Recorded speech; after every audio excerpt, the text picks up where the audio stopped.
হাসিনার বিচার যদি কেউ করতে পারে, আর কেউ করুক না করুক, বাংলাদেশ জাতীয়তাবাদী অবশ্যই অবশ্যই হাসিনার সর্বোচ্চ বিচার এবং শাস্তি নিশ্চিত করবে। সংস্কারের কথা বলা হচ্ছে, সংস্কারের কথা বলে নির্বাচনের যে মূল বিষয়টিকে অনেক সময় পাশ কাটিয়ে যাওয়ার একটি চেষ্টা হচ্ছে। কখনো কখনো গণপরিষদ নির্বাচনের কথা বলা হচ্ছে, কখনো স্থানীয় নির্বাচনের কথা বলা হচ্ছে, কখনো খুনি হাসিনার বিচারের দোহাই দিয়ে নির্বাচনের বিষয়টিকে পাশ কাটিয়ে যাওয়ার চেষ্টা করা হচ্ছে কোনো কোনো মহল থেকে। তা আমি আপনাদেরকে বলবো যে প্রথম যে বিষয়টি বলতে চাই, যে সংস্কারের কথা যদি বলতে হয় তাহলে বিএনপির হাত দিয়ে যে সংস্কারগুলো হয়েছে সেটা বাংলাদেশের ইতিহাসে এই সংস্কার কারো হাত দিয়ে হয় নাই। বাংলাদেশে বাকশালকে বাতিল করে একদলীয় শাসন ব্যবস্থাকে বিলুপ্ত করে বহুদলীয় গণতন্ত্রকে প্রতিষ্ঠা করেছিলেন শহীদ রাষ্ট্রপতি জিয়াউর রহমান। এটা কি সংস্কার না? এর চেয়ে বড় সংস্কার কি বাংলাদেশের ইতিহাসে ৭১-এর পরবর্তী সময় হয়েছে? অবশ্যই না।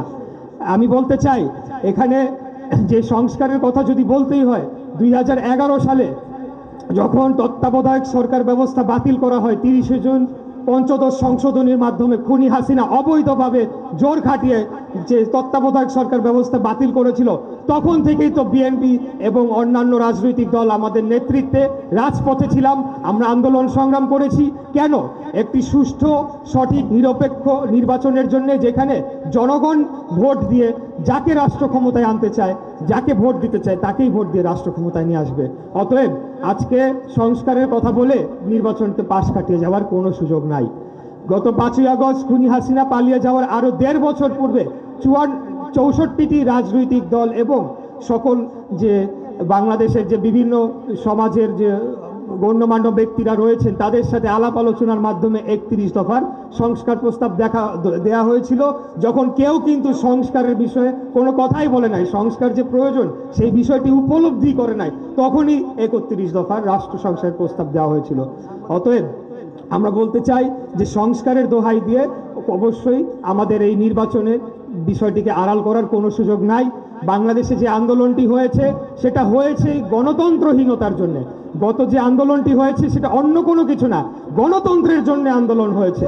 এবং গণতন্ত্রের প্রথম শর্তই হচ্ছে যে একটি সুষ্ঠু, সঠিক, অবাধ নির্বাচন, যেখানে জনগণ ভোট দিয়ে তাদের নির্বাচিত পার্লামেন্টকে ক্ষমতায় বসাবে। সেই পার্লামেন্টে আলাপ আলোচনার মাধ্যমে যা যা সংস্কার প্রয়োজন সেটি বাংলাদেশ জাতীয়তাবাদী দল অবশ্যই করবে ইনশাআল্লাহ। আপনারা দেখবেন যে সংস্কার কমিশন এই বর্তমান সরকার গঠন করেছে, তারাও কিন্তু ঠিক একই, বিএনপি যে আরো ১.৫-২ বছর আগে যে সংস্কার প্রস্তাবনা দিয়েছিল ঠিক একই প্রস্তাবনা কিন্তু তারাও দিচ্ছে। আর আমাদের এটা জনগণের কাছে ওয়াদা, জনগণের কাছে কমিটমেন্ট, যেই খুনি হাসিনা নিরীহ ছাত্র, ৮ বছরের শিশু, যেখানে গর্ভবতী মহিলাদের উপরে গুলি চালানোর, সরাসরি হত্যা করার নির্দেশ দিয়েছে, সেনাবাহিনীকে হত্যা করার নির্দেশ দিয়েছে। একটি দেশের সেনাবাহিনী থাকে, আরেক দেশের সাথে যদি যুদ্ধ হয় তখন সেই দেশের সেনাবাহিনীর সাথে যুদ্ধ করবে, কোনো সিভিলিয়ানদের উপরে গুলি চালানোর জন্য না। সেই সেনাবাহিনীকে আমাদের নিজ দেশের সিভিলিয়ানদের উপরে গুলি চালানোর নির্দেশ যে খুনি হাসিনা দিয়েছে, এবং তার দোষরদের তার বিচার অবশ্যই বাংলাদেশের মাটিতে হবে ইনশাআল্লাহ। এই খুনি হাসিনার বিচার যদি কেউ করতে পারে, আর কেউ করুক না করুক, বাংলাদেশ জাতীয়তাবাদী অবশ্যই হাসিনার সর্বোচ্চ বিচার এবং শাস্তি নিশ্চিত করবে। আপনারা দেখেছেন কিভাবে লাশ পুড়িয়ে ফেলা হয়েছিল, কিভাবে ৮ বছরের শিশুকে হেলিকপ্টার থেকে গুলি করে হত্যা করা হয়েছিল। আমাদের কত নেতাকর্মীদেরকে গুম করে ফেলা হয়েছে, খুন করে ফেলা হয়েছে, এখনো তাদের কোনো হদিস নাই। আমাদের পুরান ঢাকায় ৭-৮ জন ছাত্র নেতা, তাদের পরিবারদেরকে আমি যখন দেখি আমার বুকটা ফেটে যায়। তাদের সন্তানেরা এখনো জানে না তাদের বাবা জীবিত না মৃত। এরকম আমাদের হাজার হাজার নেতাকর্মীদেরকে গুম করে ফেলা হয়েছে। চৌধুরী আলম, ইলিয়াস আলী সহ বহু নেতাকর্মীদেরকে গুম করে ফেলা হয়েছে। আপনারা দেখেছেন যে বিচার বিভাগের মাধ্যমে সালাউদ্দিন কাদের চৌধুরী সহ আর বহু জাতীয় নেতৃবৃন্দকে এই খুনি হাসিনা হত্যা করেছে, সরাসরি হত্যা করেছে। এটার বিচার অবশ্যই হবে। অতএব আজকে যদি কেউ বলে যে বিচার করতে হবে, নির্বাচন দেওয়া যাবে না, সেটাকে দুরভিসন্ধিমূলকভাবে আমরা দেখছি। সেটা একটা চক্রান্ত, বাংলাদেশের স্বাধীনতা, সার্বভৌমত্বকে হরণ করার জন্য। এখন সংবিধানকে সম্পূর্ণ বলে ফেলা হচ্ছে যে এটাকে মাটির সাথে মিশিয়ে ফেলতে হবে, কবর দিতে হবে। এই কথা যারা বলতে চায়, আমি বিশ্বাস করি তারা স্বাধীনতা যুদ্ধের ইতিহাসকে মুছে ফেলতে চায়।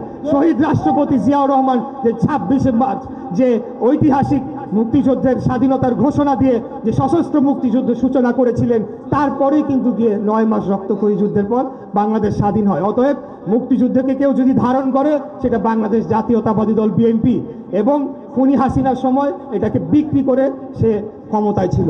তো আমরা যে কথাটি বলতে চাই, যে বাংলাদেশ স্বাধীন হয়েছিল 71 সালে, 2024-এ এসে আমরা আমাদের স্বাধীনতাকে ফেরত পেয়েছি। এখন যদি কোনো মহল বলতে চায় সব কিছু মুছে ফেলবো, তাহলে তো হবে না। সংস্কার করে একটা নতুন রাষ্ট্র গড়ার যে পরিকল্পনা আমাদের নেতা দেশনায়ক জনাব তারেক রহমান দিয়েছেন, সেটাকে যদি আমরা বাস্তবায়ন করতে চাই, আমাদেরকে অবশ্যই নিজেদেরকে সংযত আচরণ করতে হবে এবং আমাদেরকে নিজেদেরকে সংশোধন করতে হবে।